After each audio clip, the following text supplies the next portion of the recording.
You're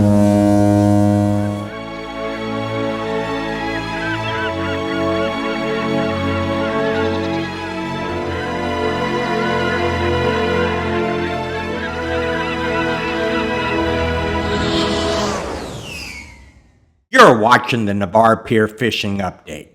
I'm your host, Randy Meredith. Today is Monday, June 14th.